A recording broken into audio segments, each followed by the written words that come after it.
You also were close with my favorite rapper, one of the greatest rappers of all time, Tupac. Yes. And how was that relation? Like, how did that come about? How was that relationship, that friendship? You spoke about it before.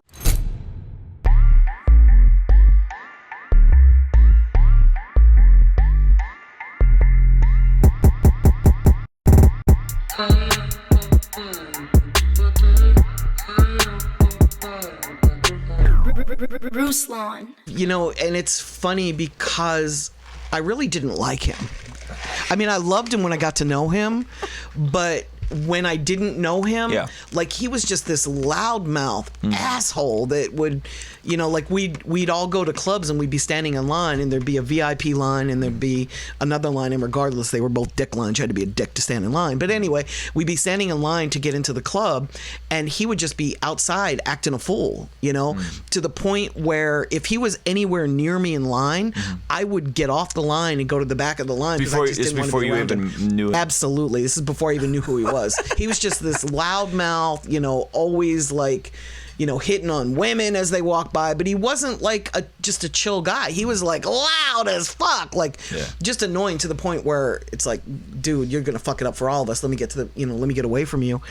And then when he had the legal trouble and he received the beatdown, the warning at Quad, you know, I felt badly for him. And as Rap Coalition, I felt a sense of loyalty to the entire culture and every rapper, regardless of how I felt about them. So I wanted to do something where I could step in and help him. He was from the West Coast, and he was, you know, he was kind of like an island unto himself, you know, in New York. It's like he was out here alone. And he's kind of an outsider at that point, very too, much so. And, you know, even though I didn't really respect who he was as a person, you know, some of his music was okay. I wasn't really a fan either of his music, but I just didn't feel like he should be stranded and all alone.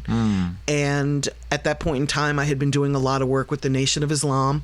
I had helped with the hip hop summits that went on in Chicago.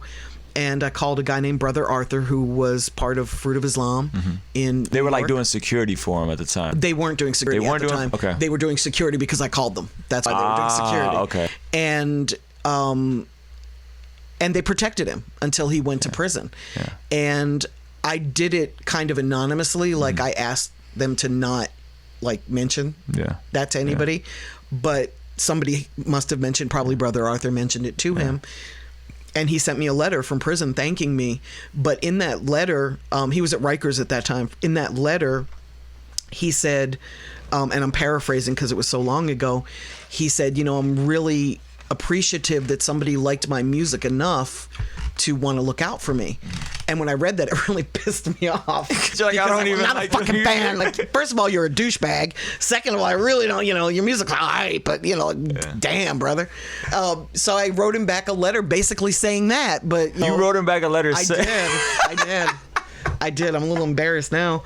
But the great thing about that is that he was a big fan of honesty. So even though, you know, like I hit him back, I'm like, you know, dude, I'm not a fan. This is why I did it, you know, because, and he respected that. And then they moved him to Dannemora, you know, in upstate. They moved him as far north as you could possibly get. Like, he was right up by the Montreal border. And that didn't faze me because, remember, I lived in Montreal for 3.5 years. So I was like, yeah, okay, I'm going to Clinton to see you. But we would write back and forth, and I sent him books. I sent him Machiavelli. I sent him The Prince. I sent him The Art of War. You know, I sent him. I wish. You know, the 48 Laws of Power had come out while he was still alive, because like he would have loved the fuck out of that book. You know, but I sent him books that meant something to me, you know, both fiction and nonfiction. You know, I sent him Native Son. I sent him a lot of books, The Spook Who Sat by the Door. I sent him a lot of books that I knew that he would appreciate because of where he was from. And that's how we built our friendship. And then he got caught, I think, smoking weed in prison, and they killed all of his package privileges. So we were just writing back and forth, and we were getting to know each other, and he gave me some great advice and I heeded it. You know, as a little strong-willed back then. I guess I still am. But he basically taught me that in order to be successful in the rap community, I would have to be co-signed by rappers. Even though I was doing my thing and I was proving to my small circle around me that I was legitimate and I was doing what I was doing for the right reasons, he taught me that if I'm going to live in a world where status matters to people, I'm going to have some status. And I can't keep shirking that responsibility. You know, back then I wouldn't wear labels. Like I wouldn't wear polo shirts. And, you know, I had certain rules for myself. And he's like, you know, dead all that shit. Like if you're going to live in this world, you've got to embrace this world. And this is part of this world, whether you like it or not. And there were two things that he was adamant that I should do. He's like, you can't do Rap Coalition for free. You have to charge. I never listened to him on that, and probably should have in hindsight. But, you know, for me, it was like, no, I'm not going to eat off of these guys that are at their lowest point. He's like, if you don't charge them, they will not respect you. And his advice was accurate, but I just wasn't willing to do that. And it's funny because here we are, like 25, 30 years later, and I'm still not willing to do some of the stuff that he taught me to do. But one of the things that I did do that he taught me was to have a board of advisors. And they were just people who were famous, because remember, I was helping kind of the underdog. I wasn't really trying to help famous guys. You know, they seemed to be fine. Unless their label was fucking them, in which case I would pull them out of their deal. But for the most part, it was the artists that were floundering and didn't have money and didn't have any name recognition.